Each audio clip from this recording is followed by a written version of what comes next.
بسم اللہ الرحمن الرحیم۔ السلام علیکم۔ ایک نئے ویلاگ کے ساتھ جی، جیسے پہلے ویلاگز میں بتایا کہ میں جو بھی باتیں شیئر کر رہا ہوں وہ purely based on my personal experience ہے۔ آج تھوڑا سا ٹورزم سے ہٹ کے، لیکن سیٹ اپ آپ دیکھ سکتے ہیں اس وقت بھی ہم دنوئی فارسٹ میں ہیں۔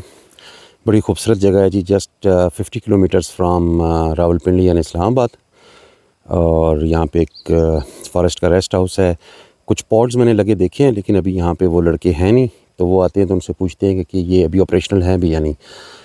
آج جی ذرا نا ٹورزم سے ہٹ کے ایک ایشو ہے، اور اس کی جو ڈسکشن ہے جی بڑی پرانی ہے، پہلے بھی ہوتی رہی ہے، آج بھی ہو رہی ہے، اور آئندہ بھی ہوتی رہے گی۔ یہ ہمارے ایک معاشرتی سیٹ اپ سے ریلیٹڈ ہے۔ ایک ڈسکشن جو ہمیشہ ہوتی رہتی ہے وہ یہ ہے کہ which type of family system, joint family system اور انڈیپینڈنٹ فیملی سسٹم۔ تو یہ ڈسکشن ہمیشہ سے ہمارے درمیان یہاں پہ ہوتی رہتی ہے، اور لوگوں کے اس پہ مختلف آراء ہیں۔ اس پہ ڈسکس کرنے سے پہلے یہ میں آپ کو بتا دوں جی کہ اگر آپ میرا پرسنل پوچھتے ہیں تو میں یہ کہوں گا جی کہ فیملی جو ہے وہ انڈیپینڈنٹ فیملی سسٹم ہی ہونا چاہیے۔ یہ دنیا کے جتنے معاشرے ہیں، ایون ہمارے مذہب میں جو عرب معاشرہ تھا اس میں بھی یہ چیز نارمل تھی کہ آپ جب کسی انسان کی شادی ہو جاتی ہے تو وہ اپنا انڈیپینڈنٹ گھر بناتا ہے یا انڈیپینڈنٹ گھر میں رہتا ہے، اور یہ بنیادی طور پہ عورت کا حق بھی ہے۔ ہیونگ سیڈ دیٹ جی کہ یہ ہونا چاہیے، لیکن دیکھیں یہ مسئلہ اتنا سادہ نہیں ہے۔ ہم جب بھی کسی ایک سیٹ اپ کو یا ایک سسٹم کو چیلنج کرتے ہیں، جب ہم اس کو چینج کرنے کے لیے جاتے ہیں، تو ضروری یہ ہوتا ہے کہ ہم ان محرکات کا بھی جائزہ لیں جس کی وجہ سے وہ سسٹم پریویل کر رہا ہے۔ جب تک ان محرکات کو آپ ایڈریس نہیں کریں گے اور ان کو ٹھیک نہیں کریں گے تو آئسولیشن میں آپ ایک سسٹم کو ایک دم چینج کر بھی نہیں سکتے۔ تو بجائے اس کے کہ میں یہاں پہ آج یہ بات کروں جی کہ کون سا سسٹم ہونا چاہیے، میں جوائنٹ فیملی سسٹم پہ یہ بات کروں گا کہ جوائنٹ فیملی سسٹم کیوں ہوتا ہے۔ آخر ایسی کیا وجہ ہے کہ ماں باپ چاہتے ہیں کہ ان کی اولاد جو ہے وہ ان کے ساتھ رہے، یا اولاد کی یہ پریفرنس ہوتی ہے کہ ہم اپنے ماں باپ کے گھر میں رہیں۔ جو مجھے سمجھ آتی ہے نا جی، 3 چیزیں ہیں جس کی وجہ سے جوائنٹ فیملی سسٹم جو ہے وہ ضروری کہہ لیں یا یوں کہہ لیں کہ انوائڈیبل ہو جاتا ہے، یا ایٹ لیسٹ خواہش ہوتی ہے کہ یہ چلتا رہے۔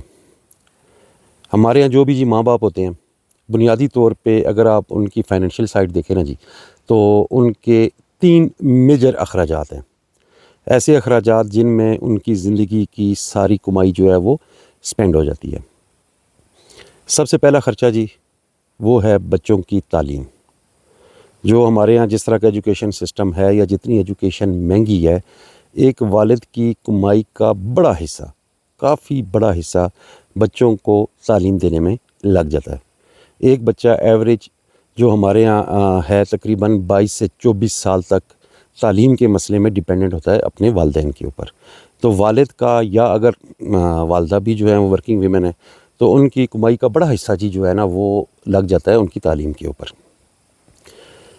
دوسرا بڑا ایکسپینس ہے نا جی، وہ ہے اپنا گھر بنانا۔ دیکھیں یہ ہم سب کی خواہش بھی ہوتی ہے، اور خواہش جائز بھی ہے کہ ہم سر چھپانے کے لیے کوئی اپنا ٹھکانہ بنا لیں۔ تو دوسرا بڑا ایکسپینس جو ہے وہ آپ کا آ گیا گھر بنانا۔ تیسرا بڑا ایکسپینس جو آ جاتا ہے نا جی، وہ آ جاتا ہے بچوں کی شادیاں، جو صحیح معنوں میں بہت مہنگی ہیں۔ ٹھیک ہے، اگر بیٹیاں ہیں تب بھی، اور اگر بیٹا ہے تو تب بھی۔ اب جی دیکھیں ہوتا کیا ہے، ان 3 اخراجات کو نپٹاتے پورا کرتے کرتے جو ماں باپ ہے نا جی، وہ ریٹائرمنٹ ایج پہ پہنچ چکے ہوتے ہیں، اور وہ بوڑھے ہو چکے ہوتے ہیں۔ ان کی جتنی آمدنی ہے، ان کی جتنی تنخواہ تھی، یا ایون ان کی جو پینشن تھی، یا ان کو جو بقایا جات ملے، وہ کے سارے صرف ہو جاتے ہیں ان 3 میجر جو ان کے مائل سٹونز ہیں ان کو اچیو کرنے میں۔ اب جب وہ بڑھاپے میں پہنچتے ہیں، ٹھیک ہے، باقی صحت کو آپ چھوڑ دیں یا باقی چیزوں کو چھوڑ دیں، وہ تو ہیں، ظاہر ہے وہ وقت کے ساتھ گرتی ہیں، لیکن ان کے لیے ایک مین مسئلہ جو کھڑا ہو جاتا ہے نا، وہ ہو جاتا ہے کہ there should be someone who could take care of their financial needs. ان کو کسی کی ضرورت ہے جو ان کے گھر کے یوٹیلیٹی بلز پے کر سکے، گھر کی باقی جو نظام ہے اس کے چلانے کے لیے جو اخراجات ہیں وہ پورے کر سکے. اور اس کے لیے ڈیفینیٹلی جو ہے بیٹے کے علاوہ تو کوئی ہو نہیں سکتا. ریزن کیا ہے؟ ریزن پھر وہی ہے کہ انہوں نے اپنی زندگی کی تمام آمدنی، اپنی زندگی کی تمام جمع پونجی بچوں کو پڑھانے میں، ایک گھر بنانے میں اور ان کی شادیاں کرنے میں خرچ کر دی ہے. اب ان کی مجبوری ہے، ان کو چاہیے ہے کہ ان کی جو بقایا زندگی ہے ان کو کوئی ٹیک کیئر کر سکے. اس کے علاوہ بھی کہ وہ گھر بھی تو چلانا ہے، ٹھیک ہے. وہ گھر چلانے کے لیے بھی ضروری ہے کہ جو ہے ان کو گھر کی ٹیک کیئر کرنے کے لیے بیٹیاں تو نہیں ہو سکتی، تو ڈیفینیٹلی بیٹا اور اس کی بیوی جو ان کی بہو ہے اس کا ہونا ان کے لیے ضروری ہے. اب کرنا کیا ہے نیکسٹ؟ اب نیکسٹ یہ ہے کہ آپ جوائنٹ فیملی سسٹم سے انڈیپینڈنٹ فیملی سٹرکچر کی طرف جا رہے ہیں.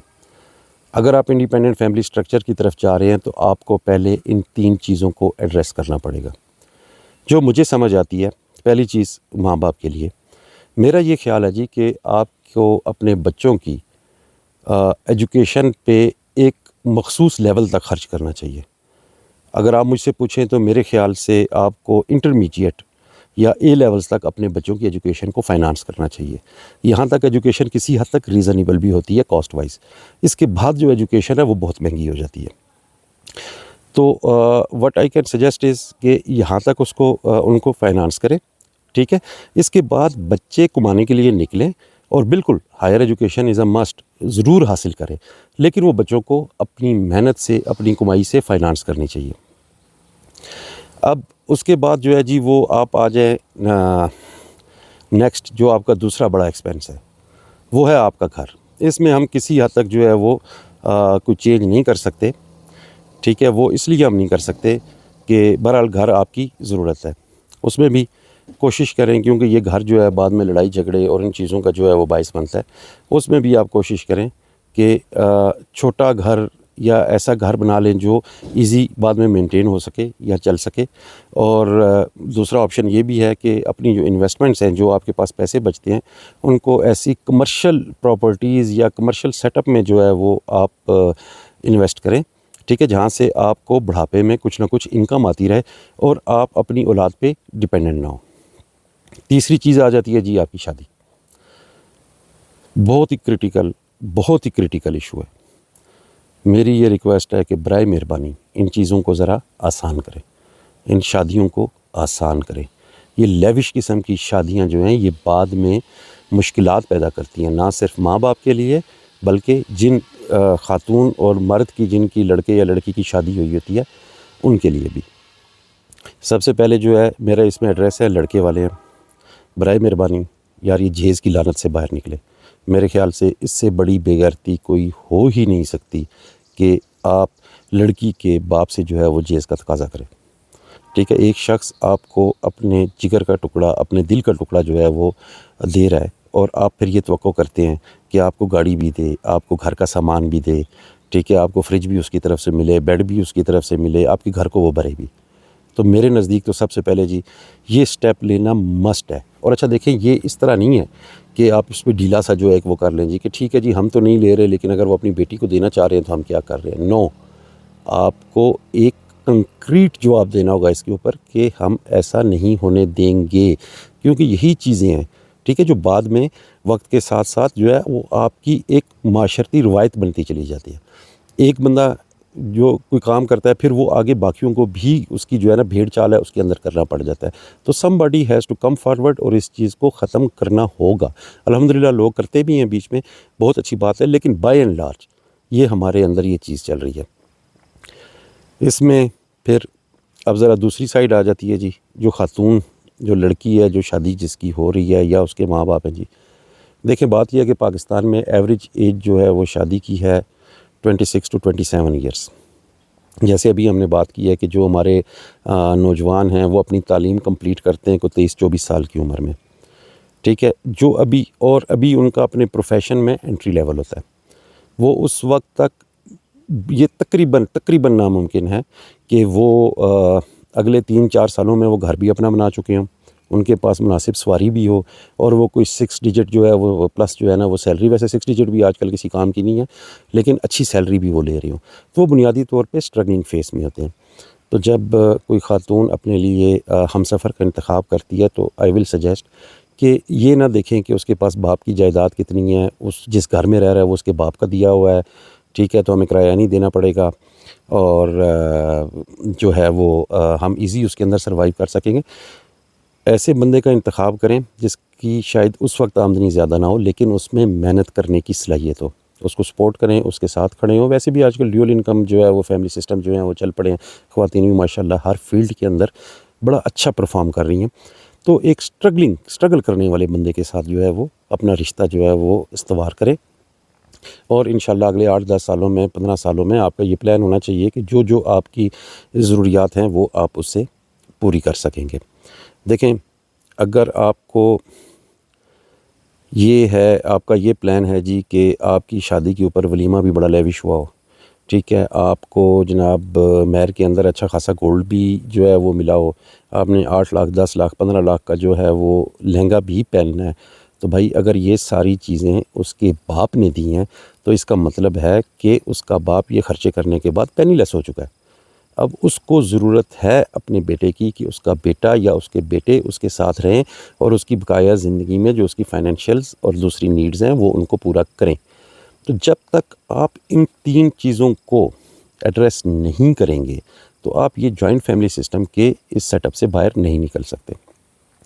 آپ ان چیزوں کو ٹھیک کریں، ان محرکات کے اوپر کام کریں، ان کو ٹھیک کریں، تو پھر بالکل آپ جو معاشرتی طور پہ اور ہمارے مذہب میں بھی اور ہر لحاظ سے جو ایک چیز اور جو درست ہے جو وہ ہے انڈیپینڈنٹ فیملی سسٹم، پھر آپ اس کے اوپر جا سکتے ہیں۔ لیکن اگر آپ ان چیزوں کو ایڈریس نہیں کریں گے تو یہ ان ماں باپ کے ساتھ بھی بڑی زیادتی ہے جن کا آپ سب کچھ کھا چکے ہوئے ہیں، ٹھیک ہے، سارے پیسے اپنے اوپر خرچ کروا چکے ہیں۔